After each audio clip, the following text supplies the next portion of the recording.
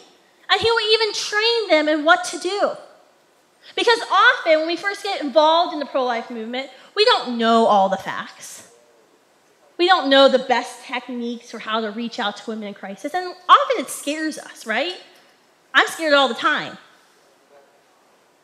But you have to kind of keep that verse from Matthew in mind, where Jesus calls us to be the light, right?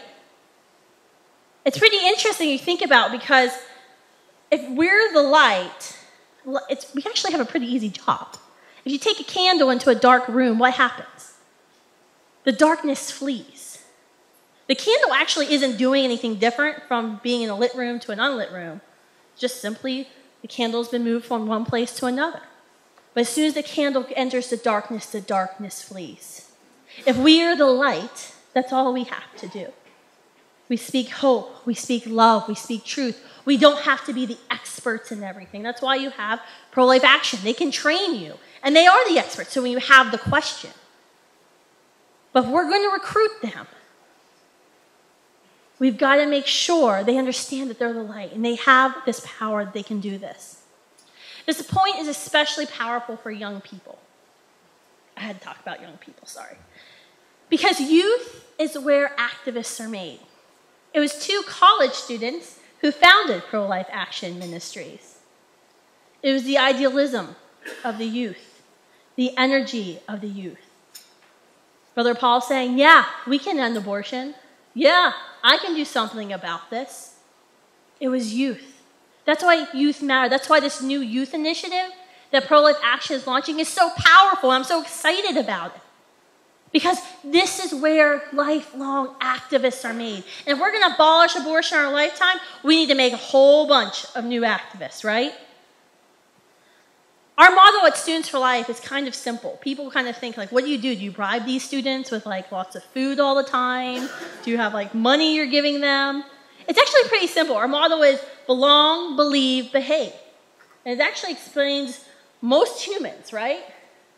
We go to high schools and we go to colleges and we say, we have a place where you can belong, where you're going to find like-minded people who aren't going to judge you or criticize you. And sometimes they're kind of weird and sometimes they're kind of cool, but sometimes you're the weird person you don't know.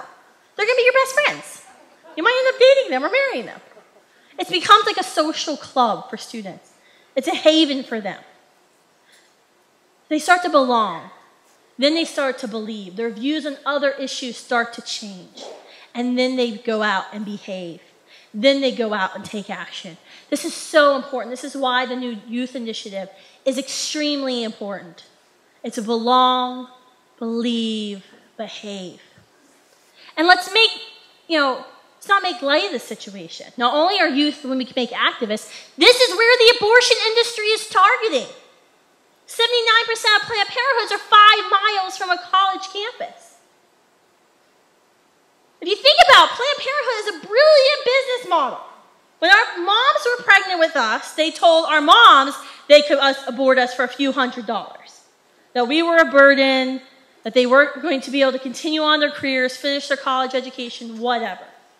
We survived. We're here. We're survivors.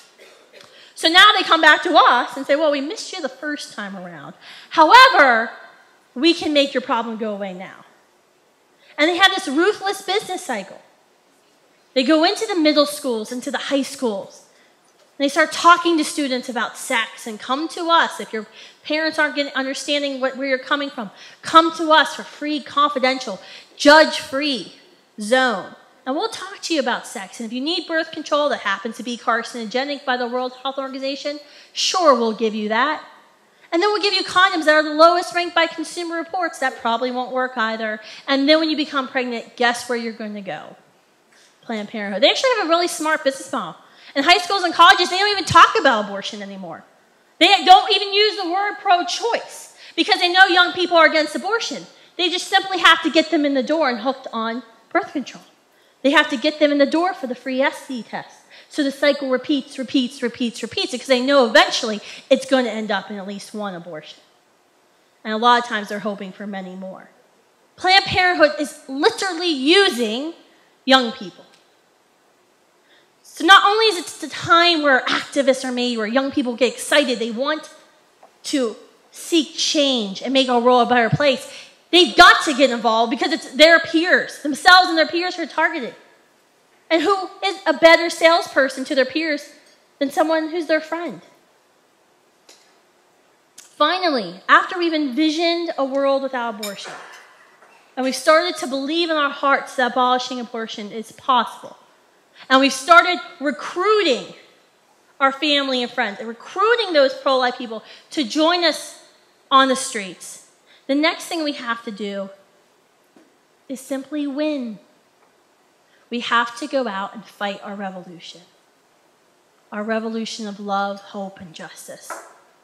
This is what Pro-Life Action Ministries does every single day. This is exactly what Brian was mentioning in his first testimonial tonight about the young woman who had so many needs. Abortion wasn't just one need she had fulfilled. She was hungry. She didn't have a job.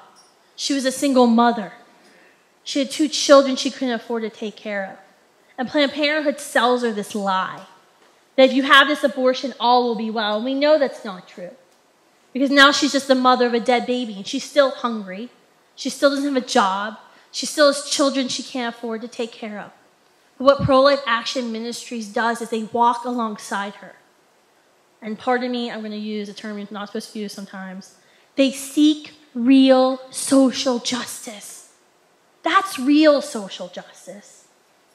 Because they're coming alongside of her and saying, let us help you repair the broken relationships in your life that have led you to this point.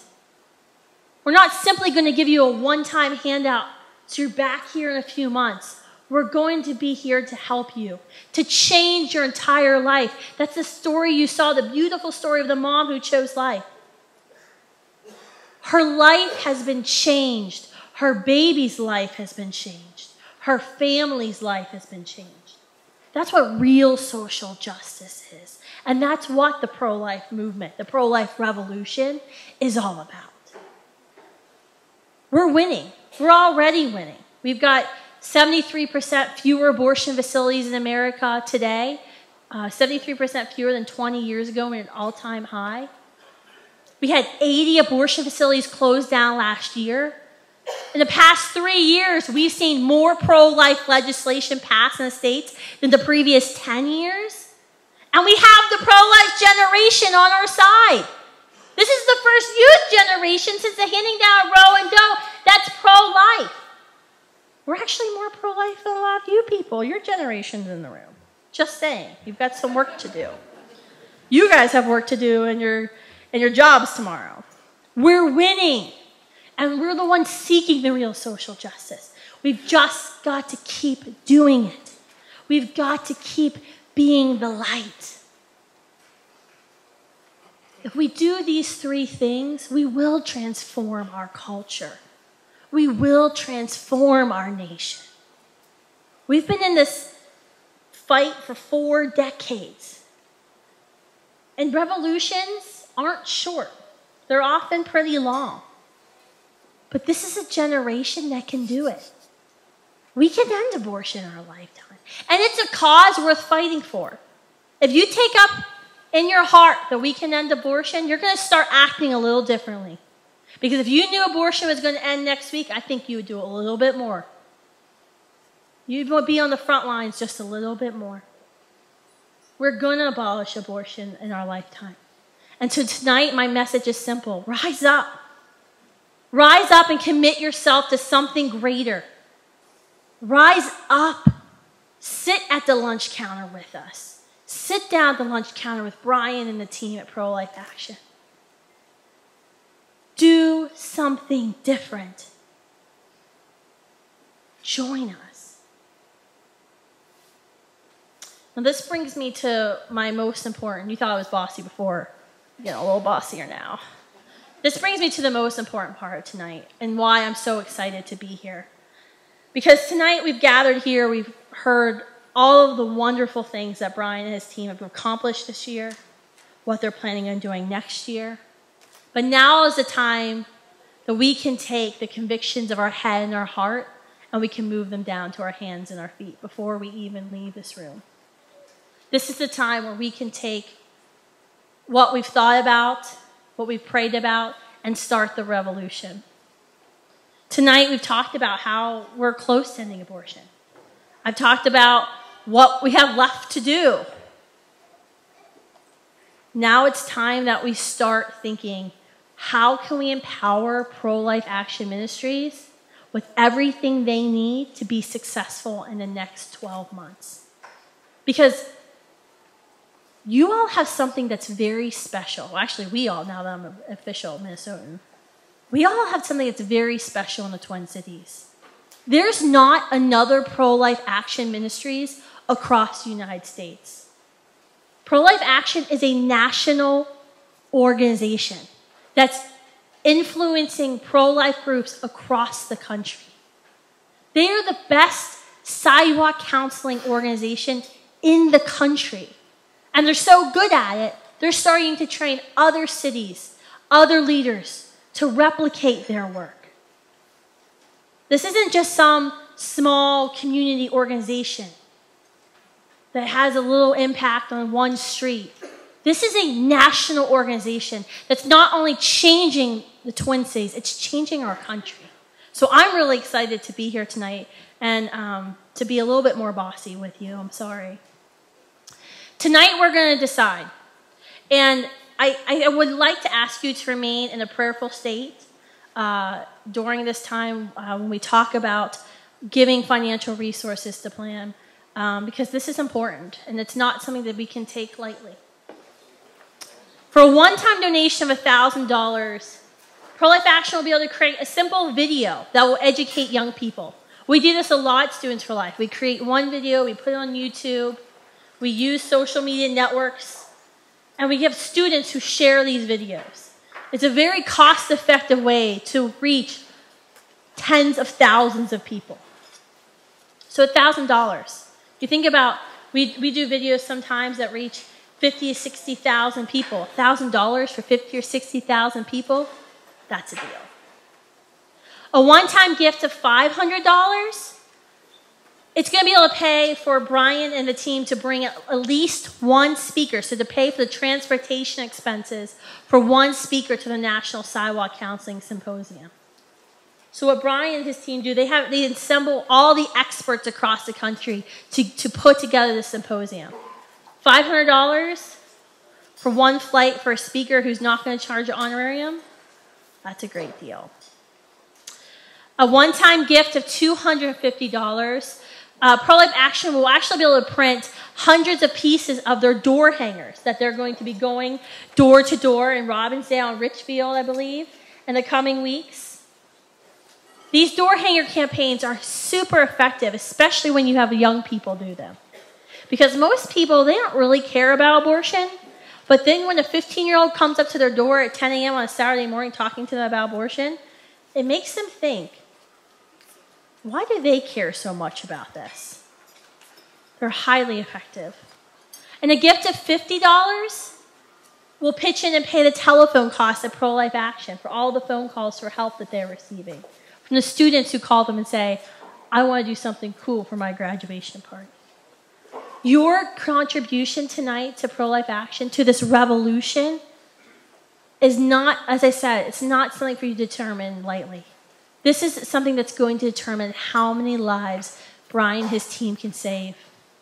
5 lives were saved this week because of you. 33 lives this past year, right? No, 71 lives this past year. That's incredible. What is a life worth to you? That's a hard question to ask. we have to kind of get over the odd thing tonight. My friend David Beera and I were discussing a couple years ago about when we go to these banquets and we speak, and I always have like my $25 check ready. And he was saying, well, how much money do you give? And I was like, oh, I give this much. And he was like, you kind of are messing up there, Kristan. I was like, well, what do you mean? I'm making donations to all these pro-life ministries. And David kind of challenged me because he said, well, what about God? I was like, oh, man. He's like, do you trust God with your finances? Or are you trusting yourself with your finances? That's a hard question. So that's why we pray. Before we write down this number, before I choose my number, we need to ask God what he's speaking to us to do.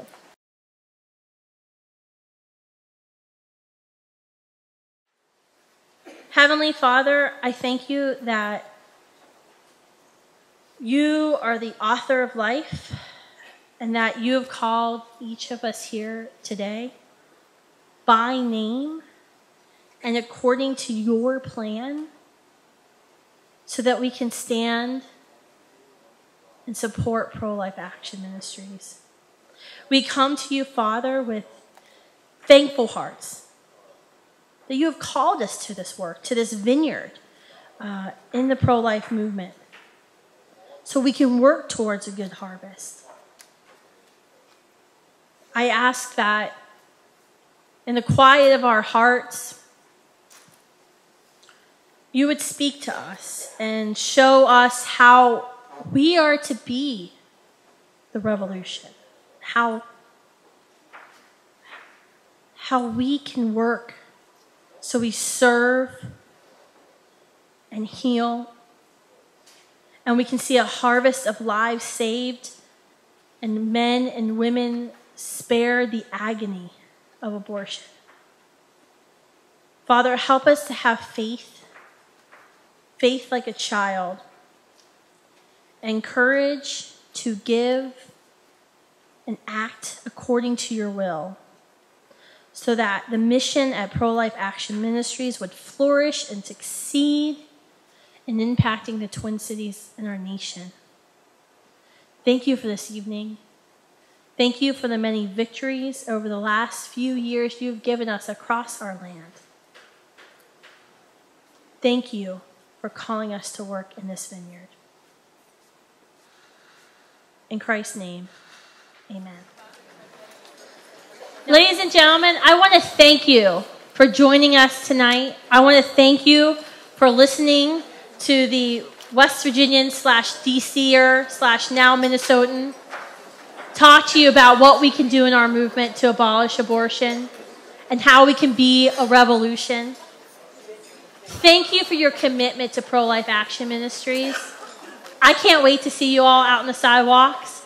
I'm getting my parka this weekend, so I will be out there this fall. Thank you.